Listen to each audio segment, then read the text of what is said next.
Welcome to episode 3 of my podcast, where I have coffee with you before I head on out to the clinic. If you're someone who's been working on themselves, you've probably fallen victim to countless advice to do more and then do even more.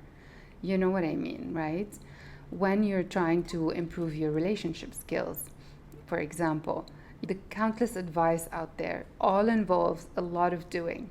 And this part, I find it really overwhelms a lot of my clients. So here's my advice to you: do less. You see, 24 years ago, I learned meditation, and my meditation teacher, Mahesh Yogi, said something that had stuck with me all of these years. He said, knowledge is structured in consciousness. And you cannot imagine how grounding that is. Let me explain what that means.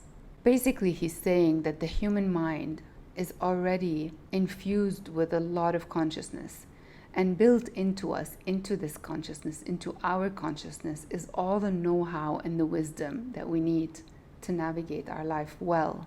So in order for us to develop and grow, we don't need to look outside. The priority needs to be on looking within, because knowledge is structured in consciousness. All right, now you might say, what does that really mean? Basically, what it means from a psychological point of view is that our human awareness is divided up into conscious mind and unconscious mind, right? The conscious mind helps us keep a limited amount of data that we're processing within our brain. And this helps us stay focused in day-to-day life and get things done and so on and so forth. But deep within the mind, right beyond the conscious mind, is all of the subconscious. Now, this subconsciousness is not empty. This subconsciousness doesn't only have our previous experiences in our childhood and our memories and all of that. No, it also has all the know-how and the wisdom that we need in order to navigate our life successfully. So, let me give you an example. You see, take, for example, a seed. Let's say an apple tree seed. This seed is tiny.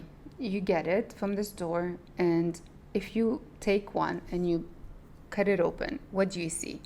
You see some layers, and then what? It's empty inside. Okay, but this emptiness is not really emptiness. This emptiness holds within it all the information that takes that seed into a huge, beautiful tree with all its leaves, sweet fruit. Everything about that tree is held within that seed, and that seed, that emptiness in the seed, is key to that. That's the same thing that I'm saying. I'm saying that in our settled level of consciousness, once we are able to go beyond the surface level of consciousness, there in our consciousness is all the information that we need. It's a lively field. It's a field of intelligence and creativity. And this is the field that we need to tap into in order to fuel our everyday life. Effortlessly, by tapping into this field, we are able to make the right decisions and in our lives. Let's take another example. This is a lot like space. You know, when you're looking at space from Earth, you just see like a lot of empty space, right? And some planets here and there. But we all know that once we zoom into space a little bit more, we see a continuously unending complexity of planets moving and activity in space. It's not really empty, it's super full, right? It's the same thing with our consciousness.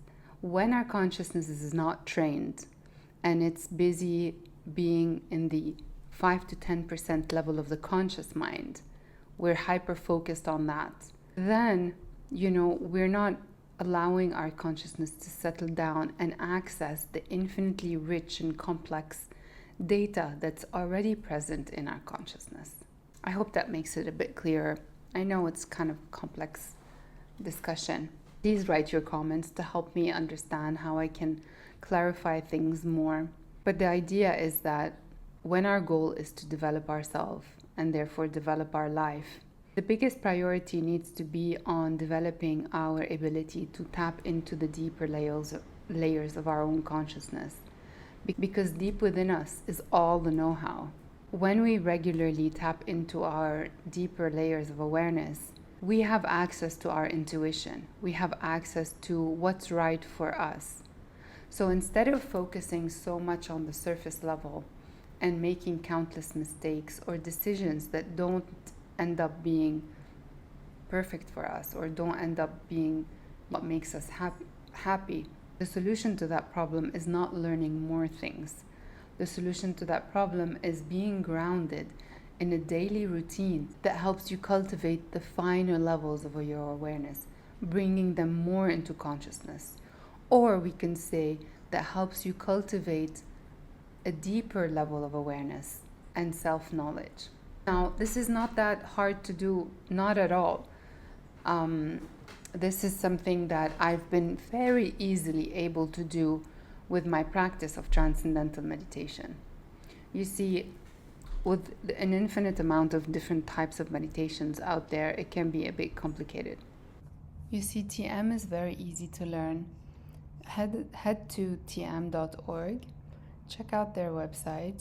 See, in all my years of clinical practice, I didn't come across a method that is so easy to learn and so profoundly powerful. TM is quite simple to learn. You can it's there in every city in the world, every major city. You go to the TM website and you click on Find Instructor and you just enter your details and they will send you the contacts of the teacher that is closest to you. The website itself has a lot of really good information, like clips about what exactly is transcending, other clips about people's experiences. Obviously, this is one that I like. Let's watch him. So, as a startup founder, I experienced all kinds of stress that I did not even know was possible a few months ago. And TM is my center. It's the way that I can kind of reset and get back to what actually matters every morning and every afternoon and do what really is important for the business, but also for myself. So TM is, without a question, a huge part of my success and my happiness. Countless of people, honestly, if you look at what people say, it's just countless people have been talking about TM since, the 60s. There was something I did want to show you. I don't know where they have it here. Probably What is TM? This clip, let's watch that. This is really good, I love it. Let's explore the brainwave signatures of meditation practices. This is possible because meditations have different procedures. And depending on the procedure you're using, that brainwave frequency will be seen. So if the procedure of meditation involves focusing the mind, maybe focusing on the breath, what you see is a brainwave signature of keeping the mind focused. It's called gamma, is the name. It's a very fast brainwave. It goes up and down 20 to 50 times per second. Gamma is seen in any situation where you're focusing. For example, when people are watching this video, they probably have gamma in their EEG because they're trying to keep their attention on one idea, they're trying to block out irrelevant stimuli, and so on. Another category of meditation involves less effort. It's open monitoring, it's just watching, it's observing, and in a non-passionate way, not trying to change, but just noting, letting it go. This procedure, open monitoring, involves theta EEG between 5 and 8 cycles per second. And it's seen whenever you're just watching, you're just observing, you're just attending to the ongoing internal mental processing. The third category is the process of transcending.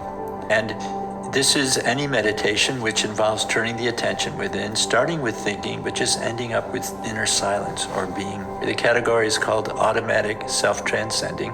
We see transcendental meditation. And in this category, what we see is alpha 1 EEG, 8 to 10 cycle per second. It's the EEG of the brain just humming to itself, being awake without any doing. The first two meditation categories, what they do is they train your mind to think and cope and act in a specific way. You're as if using the mind in a different way, to focus the mind or to just be following ongoing mental activity. Third category, transcendental meditation, doesn't teach your mind to use your mind in a different way, but rather it expands consciousness itself, expands awareness. Meditations and focused attention, open monitoring are like learning how to use a knife. The knife is a tool, the mind is a tool. You're learning how to use it in different ways. TM, transcending, is like sharpening the knife. You're not actually learning how to do anything new, but what you're doing is you're preparing the mind for every subsequent experience. The range of research on TM involves many individual studies, for instance, looking at the stress response. One thing we find, which is very important, is your fight or flight system, that system which is activated by stress and threat, that's reset during TM. This has its benefits in a very broad range in terms of chronic diseases. High blood pressure is one of the 3 major killers. And so transcendental meditation is found to reduce high blood pressure. It's found to restore the body chemistry. This is seen in terms of meta-analyses of anxiety. What is the effect of transcending on anxiety using standardized anxiety scales? And what comes up is the process of transcending, allowing the mind to go to inner silence, the stable sense of who you are. Bringing that into activity, the anxiety you experience in your activity is decreased. So there's a rich range of research which is there. So not everything is about skill building. Not everything is about learning more.